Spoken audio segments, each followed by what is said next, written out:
Hi guys, Veggie Gamer back and we're back. No. Start again. Hi guys, Veggie Wrestling back and we're back to doing your hot takes and also discussing the new US title that has been announced, guys. The women finally have a mid-card title, which it's something which I have been calling for the longest time. Guys, I can be found on numerous other YouTube channels in the comments saying, hey, they really need this. They're not even new anymore, but when the women's tag team titles got created, even back then I was saying, it'd be much better if they had 2 mid-card titles, because it always feels like with a lot of the tag teams, and it's less the case now, but for the longest time, all the tag teams were basically the women wrestlers that they didn't have a storyline for, so we'll just chuck them in a tag team for a while, you know. I do like that has evolved quite a lot now, and I feel like there are actually some really good tag teams coming out, particularly in NXT, apparently, guys. Apparently NXT is the place for women's wrestling at the moment. I should really check it out. If you'd be interested in me checking out an episode of NXT and giving my thoughts on it, guys, let me know in the comments. But I do hear the women's division over there is fantastic at the moment. But obviously, we now have to decide who the inaugural, is that the right term, the first US champion will be. And I got some thoughts on it, guys. There are some names which are being bandied around quite a lot. And I feel like there is quite a lot of... I feel like there's...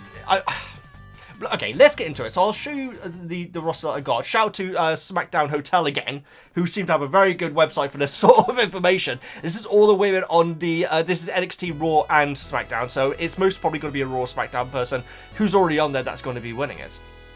I hope that they do a tournament. I always really enjoy tournaments. Apparently, tournaments don't really ever go down well when it comes to ratings and things. That's hence why we don't get King of the Ring every single year anymore, which is a shame, guys, because I always love a good tournament, especially if there's, like, you know, multiple matches per night, you know. So, like, how the King of the Ring used to be, I think you had to, like, wrestle 3 matches at one point. I really like that sort of thing. I really, really do. And it really puts her over as being the workhorse person as well. And obviously, that's what you want for a mid-card title, being the workhorse title. The title that takes the most effort to get over and everything. And so, like I say, guys, there are certain names being banded out there. I know that some people are saying people like Naomi and... oh my goodness, what's her freaking name? I can't... there we go, Natalia. I feel like that does make sense, because obviously, if you give it to someone who's already been established, that does elevate the belt quite well. Obviously, when they made the new world title, they put it on Seth, and that obviously elevated it straight away, like that. I do feel like they might be going in a different direction. I think it may be someone who hasn't been world champion before. Michin is a name which I see a lot of people saying could be the one for it. I don't think that she's going to be the first. I feel like she will definitely have it down the road. I feel like Michin is the sort of wrestler that the title is essentially made for, and I think that's brilliant. I really, really do. And so I feel like Michin will definitely be the US title holder. I feel like it's going to change a lot, and so I'm going to say within a year. There we go, I'm going to say that, but I don't think that she's going to be the inaugural one. Another name which a lot of people are banding out there, guys, and I really like the idea as well. Paying her back for being arguably the most entertaining thing on WWE TV for a while. Chelsea Green, I think, would be a fantastic choice. Now, my only worry there is the fact that Chelsea is such a comedy character. For one thing, it would take away... It would make it less likely for her to win Money in the Bank next year. Now, if we're all okay with that, then that's fine. I feel like Money in the Bank is literally made for Chelsea Green, but then again, she didn't win the title. She didn't win it this year in dramatic fashion. And so, in a sense, it would be odd for her to win it the next year after just barely missing out on it this year. I'd be very happy with Chelsea Green winning it, but I do feel like if you're going to have someone who's that much of a comedy character winning it, she is going to drop it fast, guys, and I think it makes sense that you want her to be destroyed by like a mega heel in like a squash match essentially. I feel like that could mean that oh my goodness, my brain has gone completely blank. Piper Niven could be turning on her. Now, I do feel like that would be a shame, because I think that Piper has been brilliant with Chelsea. I feel like she's been pretty much as funny as Chelsea, in fact, and from what I gather, I saw them in an interview recently, and Piper was saying how Chelsea has really helped her with her confidence and everything in it, and her attitude and everything is like really helps Piper getting over more, and so I'm delighted with that. So I wouldn't want them to split them up, but I feel like that could be a very likely way that they could be going on it. Other than that, I do like it should be a younger talent. well, not so much younger, but someone who hasn't had a main roster world title run. Now, for me personally, I think that Shayna Baszler absolutely fits into that. I think that oh my goodness, my brain's gone completely blank. It starts with J, doesn't it? A tag team partner. She also absolutely should have a run with this title as well. I feel like eventually it will be evolving to the point where people like Shayna, Zoe Stark. I'm sorry, guys. I'm forgetting all these names. But yes, Shayna Baszler and Zoe Stark. Unfortunately, they're in a tag team right now with Sonya Deville. But I feel like down the line, Shayna and Zoe should actually be the ones who hold on to the title for a while. I don't think they're going to be the inaugural ones. Then we get over to people who I think could really help with it. And I feel like, okay, I'm going to say her name, guys, but I don't know barely anything about her. Blair Davenport, from what I gather, moved up to the main roster, was put over as a heel, and then has essentially done nothing. You also have Lyra Valkyrie. Valkyrie, isn't it? Her name does confuse me, I must admit. I'm dyslexic, I should point out. I feel like they could really do with getting it. I feel like with Lyra, she had such a big push in the Queen of the Ring to the point where when she lost, there was just nowhere else for her to really go after that. I feel like it was a bad idea how much she was, because she was in the final, wasn't she? She took a freaking massive freaking spot at the end of the match. I feel like it could absolutely give them a career, which apparently they're both on schedule for, guys. Apparently they're both really good, but I don't know. I mean, I know very little about Davenport. Seriously, I know extremely little about her. I do feel like that could be a really good idea. I feel like giving it to Lyra could be actually a really good idea, because I feel like she is a very popular person. When she's, I do feel like they just pushed her a little bit too soon, you know. And then since basically cricket, she's just been tagging with people, hasn't she? I do feel like Lyra might be the one, to be honest. I feel like that might actually be a really cool idea. If it's going to happen, I don't know. Obviously, we do have a wild card, and that is, of course, Tiffany Stratton, who could end up cashing in for that title. I feel like that would be really cool. I feel like that would be basically like her saying, okay, I had my eyes on the world title, but I can still get the world title. I'm the first US title holder. I feel like that would actually be really cool. I feel like in the end of the tournament, or however they're doing it, if her music friggin' hits at the end of it, that would shake the room and everyone would go nuts, because she is a popular heel, guys. She's a beloved heel, I guess you can really say. And so I feel like that would actually be an awesome twist. And they could still carry on with the Nia story arc and everything, but I do feel like that story arc has gone on a long time now, and so I think that Tiffany would actually be an awesome choice for it. Who I think is actually going to hold it, I think they are going to be giving it to Naomi, because she's someone who does need a bit of a push as well. I can see the image of the tag team holders and her holding the titles up. I don't know though. Part of me just feels like they might just tease a Tiffany Stratton cash in, but then not go through it, because we've had a lot of that happening. I don't feel like it should be. I personally don't think it should be a Bayley, a Charlotte, a Becky, a Rhea. I don't think it should be anyone who has made it to that second level already. I mean, I'd love it if it was Asuka, guys, but at the same time, Asuka does feel a bit like she's beyond that point. I feel like if we're going to do this title right, it should be really helping the mid-card, and it shouldn't be one of the top stars pulling the mid-card up. It should be the mid-card bringing themselves up. I should also say, why not Ivy Nile as well? Chuck her in there, maybe. Guys, there's plenty of people. The problem is that so many of them are currently in tag teams. And so if we could somehow, I mean, if we can break up Shayna Baszler and Zoe Stark, I feel like it should just be them back and forth for the longest time, guys. I feel like they are hugely underrated. Let me know who you think is actually going to be winning the title, guys. I'm actually really looking forward to this, and I hope they do a tournament, guys. Of course, it could be Carmella if she returns, maybe. But let me know who you think it's going to be. Should it be Chelsea Green? I feel like she has deserved a reward for the longest time.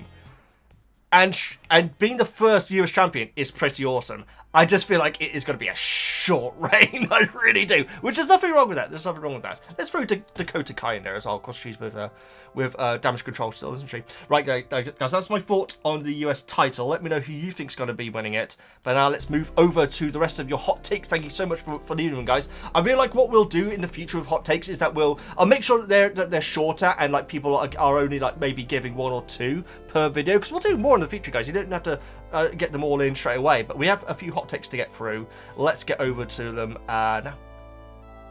Okay, so this is how we've been doing it up until now, guys. You guys have been leaving your hot takes on this video, which can be found on the channel as well. I feel like we'll stop that now, and in the future we will make a separate blog for that to be posted, maybe in a community post or something. I'm not sure how many people actually see community posts, but we can do that. But thank you so much for everyone who has added your thoughts to it. We've got a few comments to get through here, guys. Obviously, I've put them in the order of when they were posted, so we got 1, 2, 3, 4 comments to get through, all with multiple takes, so let's get started. Darth Pickin. Oh yes, no, we teased this on at the end of the last episode. Gunther is wildly overrated in my opinion. His matches are more average, and his dominance is almost mostly because of Kaiser or others who are arguably better and more entertaining wrestlers than him. Now this is something which is so interesting. Okay, I'm gonna let Woozle in because she's scratching at my door, guys. But Gunther is someone who, it's so interesting that even people think, can you come, monkey? Quickly, good girl. This is Woozle, if you don't know her. It seems like everyone either thinks that Gunther is massively overrated or massively underrated. It's so interesting with him, guys. I think that it's great that he has his own style, and the fact that it's a more basic style actually makes it seem more brutal. You know, there's no high flying or anything. He is just slapping the heck out of you. When it comes to being overrated, I feel like his promos are overrated. I feel like every other day I hear someone saying, "Hey, Gunther's promos are low key really underrated." I don't think they are. I feel like they are what they are. I think they're good. I think if you put him in the ring with anyone, I don't know. I don't think his promos are as good as some people make out, but obviously it's all subjective, guys, you know. And at the end of the day, if that's the sort of wrestling and sort of promo that you like, you're gonna love it. And so I can only give my thoughts on it. But I do feel like I feel like it's very important that whenever, since he's been world champion, the main storyline of Raw hasn't involved him, you know. It was CM Punk and Drew McIntyre and all that sort of stuff, you know. And obviously now we have the Bloodline storyline bleeding into Raw as well. I think it's good. I'm sitting on a face. Okay, what is the question? Gunther is wildly overrated. I don't think he's wildly overrated, but I certainly wouldn't put him up there with Cody, Rock. Cody, Roman, Seth, that sort of next level of champion. Drew, I would I feel like he can get there. One thing which I saw this week's Raw, guys, and Damian Priest was like saying, "Oh, why didn't you hit me?" and stuff like that. I hate that sort of promo. I really, really do, and it really made Gunther look a bit like an idiot, you know. I feel like some promos are trying to just damage the other wrestler rather than to build towards their match. Because I didn't want to see the match more, just because I found out that Gunther wouldn't hit Damien for whatever reason. That was odd. But Gunther being wildly overrated, I disagree. I think he is a bit overrated. So it's kind of agree, disagree sort of thing. You know, slightly less potent than your thoughts, but yeah. It definitely an interesting take, though. Leave your thoughts in the comments, guys, if you disagree. I think Seth should be the #1 guy in the business. He is the best actual wrestler. His promos are great. We will get to that.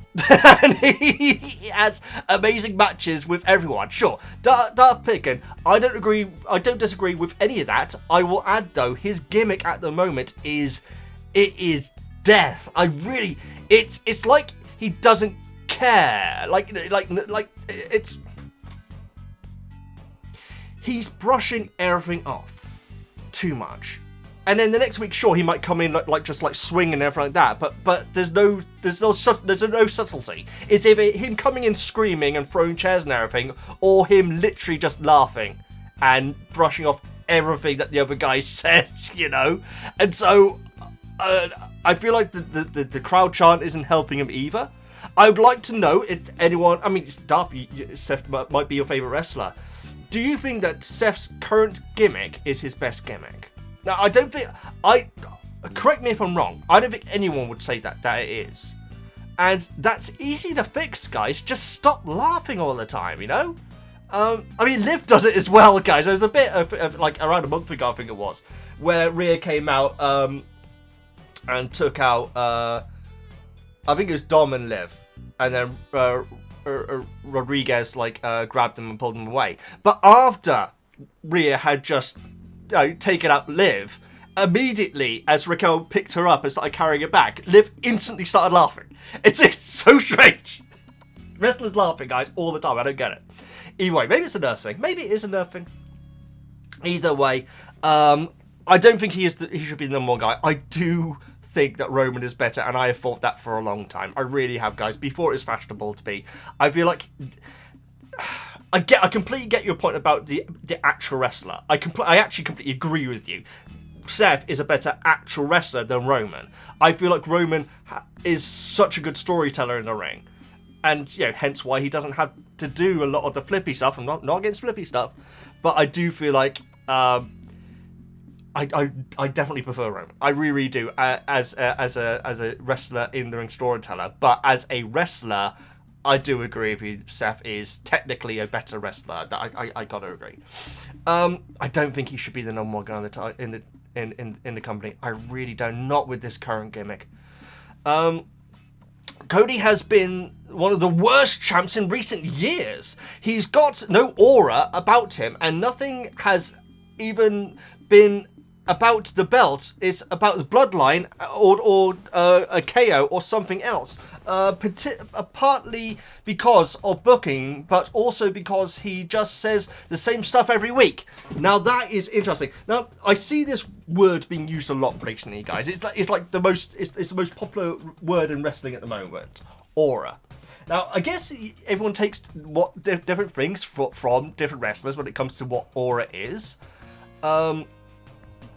I presume you also don't think that Gunther has any aura as well. I think that Cody definitely has aura. That's my opinion, guys. Now, it could be partly the energy that he puts into his entrance, and the music definitely helps. But I do really enjoy his promos. I don't skip them. There are some wrestlers who I must admit I do skip a bit. It's just like, come on, let's get to the meat of the matter, you know? Not very vegan. So I think he has aura. One of the worst champs in recent times. I mean, is that including Goldberg? Because Goldberg beat Bray Wyatt for the title. Didn't he? I think he did. I'm so sorry if I'm getting this wrong, guys. Unless that was just a grudge match. I think it was for the title.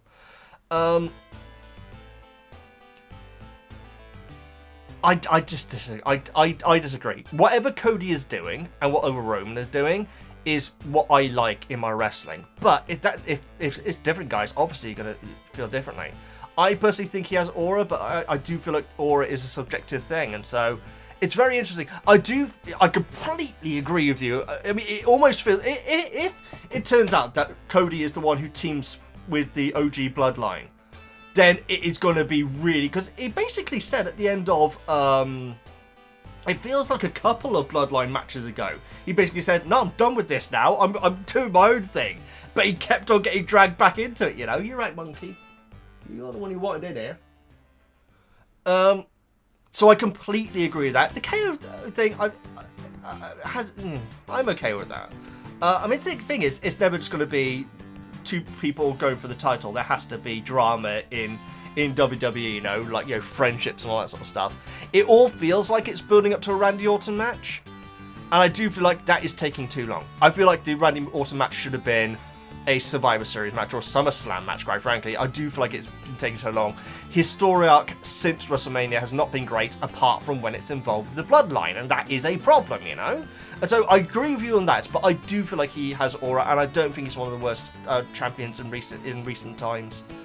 The thing is, there haven't been that many recent champions out there because of Roman, which I'm delighted with. But very interested to hear your thoughts on that.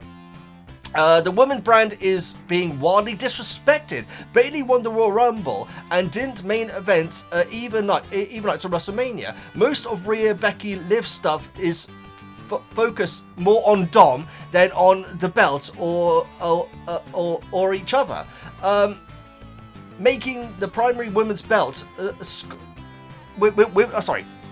belt a women's scorned type storyline just seems wildly misogynistic to me. I do agree, Darth, and the thing is, I agree. But at the same time, I've really enjoyed it. I've actually really enjoyed Liv versus Rhea, guys.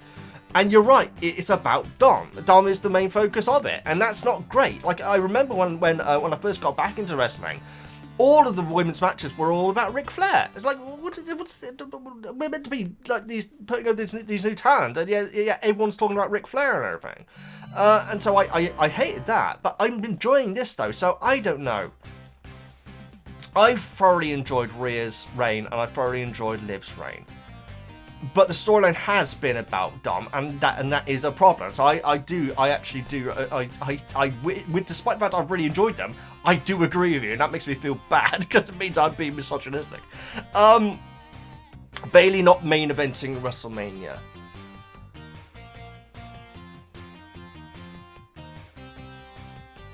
I mean, the year that it was Rhea Charlotte, that night ended with the Usos versus Sami Zayn and Kevin Owens. Not just because Rhea won the Royal Rumble, but the quality of the match. My God, Charlotte and Rhea should have gone last. That was fantastic. That is one of my... No, let's rephrase that. That is my favourite women's match of all time. It was brutal. They beat the living crap out of each other. Sure, Charlotte started laughing at the end. And I know that some people say, no, she was just happy for Rhea. Well, yeah, but when she got thrown out by Bianca and Rhea in the Royal Rumble a few years before, she also started laughing. And so, yeah. Anyway, I love Charlotte. Charlotte's fantastic, and she was brilliant in that match. That should have main evented. So, yeah. The problem is that there's only 2 slots, and so do you... Okay, Duff, let's word it like this. Do you think in all cases it should be one night for women, one night for men? A main eventing. Because I'm not particularly against that. The problem is that the women's storylines are weak, guys. I think it went into last time, is that, Triple H is a great booker when it comes to the men's stuff, but the women's stuff is so... Sometimes it seems so rushed. And the main event at the last pay-per-view, Crown Jewel, not the main event, sorry, the tag team match, the women's tag team match at Crown Jewel, for me, was the match of the night. I thought it was freaking excellent. I didn't know a couple of the wrestlers are in it, and I thought that everyone was brilliant in it. I enjoyed every second of it, guys. But the build-up of it was basically all in the room, and the general manager going, yeah, it's going to be a 4-way match, and they're all going, yay! And that was the story! And so... Women's storylines are very basic. They're very, very... Yeah. From what I gather, Shawn Michaels is doing a great job with booking the women's division in NXT. I feel like hopefully Triple H could learn a bit of that, because I do feel like the storylines are pretty weak. But then again, I've been enjoying the Rhea and Liv stuff. Sure, Rhea beating up Raquel, Dom, and Liv at the same time was too much. By the way, guys, what the heck is wrong with my channel? So a little while ago, I did a video with Samantha Irvin in the thumbnail. Within an hour of me posting that video, she'd freaking quit. And then the last time I posted a video with Rhea in the thumbnail, I think that night it turned out that she was injured and had to take some time off. And so I'm sorry to whoever's career I'm going to ruin today. Seems to be what's going on. Okay, Duff, thank you so much for this. They're very interesting. I wouldn't be against it being set in stone that there is one men's match and one women's match to headline. But they need to up their game in the writing of the women's storylines if they're going to do that. They just are, you know. Because the women's wrestling is so good now. It's so good. Like I say, that four-way tag team match was the match of the night easily for me. But yeah, I'm not against them like putting in stone that it has to be a women's match one night or it has to be a man's match the next night. I feel like that could work well. And it would always have to be tied to the Royal Rumble, is what you're saying as well, wouldn't it? That's interesting. That's interesting. That could screw up some long-term storylines then. Anyway, thank you so much for your comment, Mr. Gunther. Hi there, Veggie. My hot takes. I want Jacob Fatu to turn and join Roman. That's interesting. Now, do you mean as a heel? And so maybe they make Roman back to a heel again, maybe? Or Jacob as a babyface? I don't know that much about him, guys, but he is absolutely, by far and away, the greatest thing about the new bloodline. I feel like Solo has improved, but no, the thing is, none of this was Solo's fault. He has been way overpushed. He really has, and that's not his fault at all. But Solo is always a guy who I'm interested to see what they're going to do, what he's going to do next. You know, in my opinion, he probably should have been made the head of the new bloodline.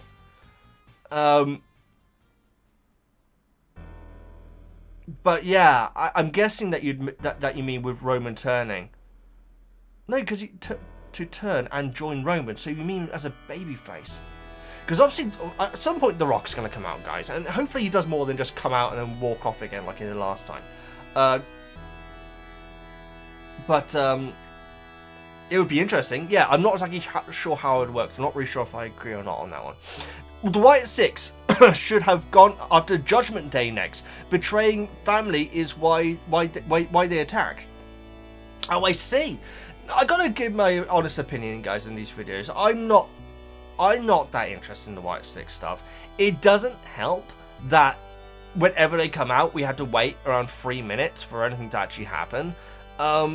Now, you could say that about The Undertaker's entrance and stuff like that, sure, but he's a rarity and he kind of earned that long term, you know.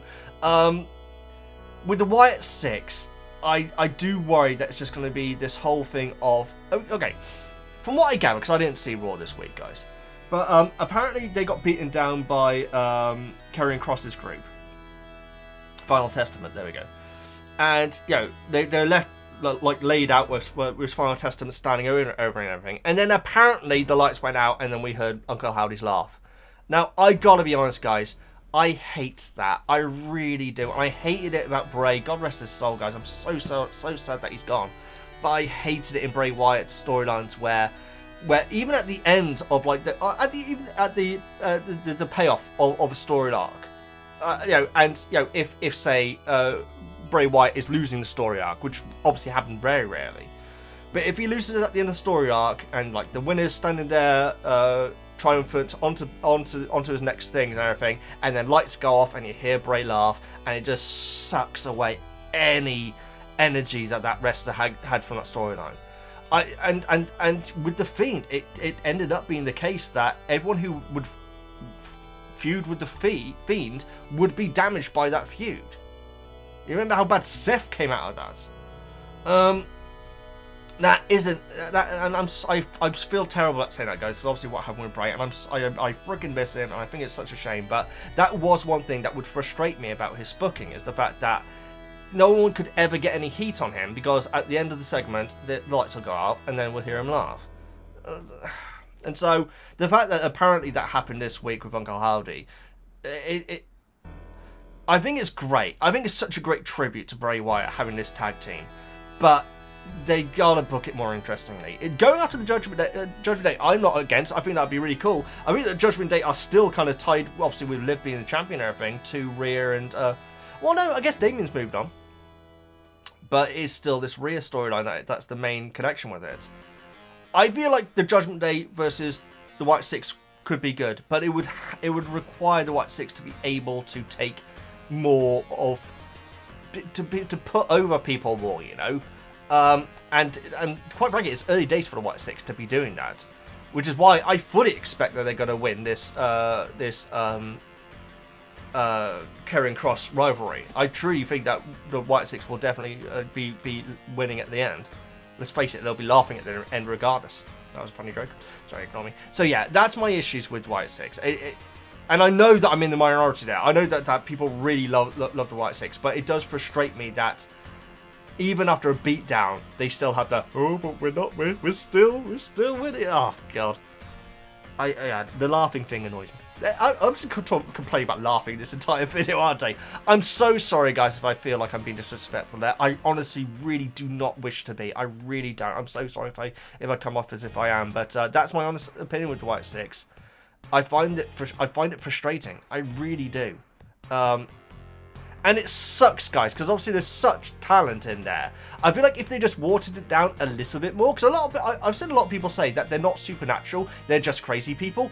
I feel like they should latch on more to that, because the whole Bray Wyatt, Uncle Howdy laughing thing Arthur was saying, that is supernatural. So wash away that ultra supernatural stuff and just have them being these psychos.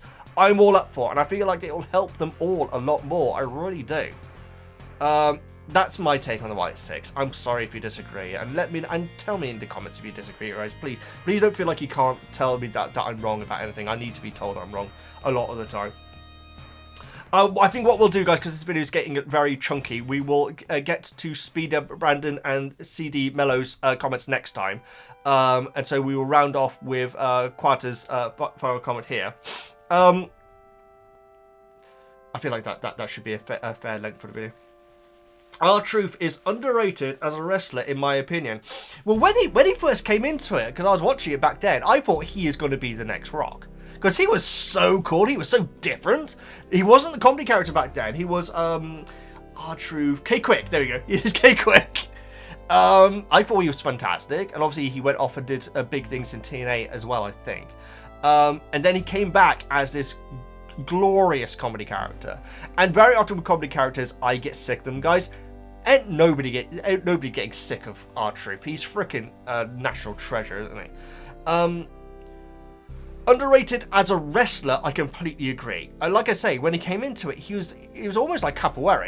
He was like so different from anyone else's wrestling style. I don't think he really does that anymore. I mean, the thing is, one thing I'm not that much of a fan of is him doing this John Cena gimmick where he does all his moves and everything. But as a wrestler, I completely agree. Now, I got to admit, guys, when he tag teamed with Miz, this is the first time I'd ever seen The Awesome Truth. I'd never seen that before. That was obviously the period of time where I wasn't watching wrestling. But he's been in many tag teams. I don't think he's ever been a world champion, has he? I don't even know if he's had any titles. I think he may have done. I know he had this storyline with John Cena where he smoked once. Or something. But I agree. Thing is, Quata, everyone loves R-Truth, but you're saying he's underrated as a wrestler, and I do feel like that is probably the case, because I think that a lot of people who are into wrestling now may not know how, no, it's either unique or not, may not know that that R-Truth was unique in wrestling.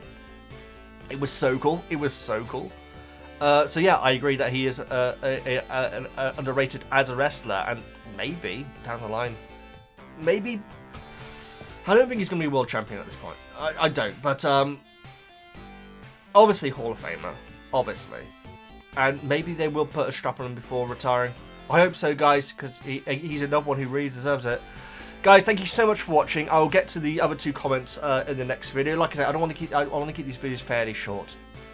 And I was waffling on about the US title for 10 minutes at the start, but these are so interesting to cover, guys. Like I say, once we get into the flow of things, I'll be asking you for, like, say maybe one hot take per video. No, because that would be very few then, wouldn't it? Maybe 2 or 3 hot takes per video.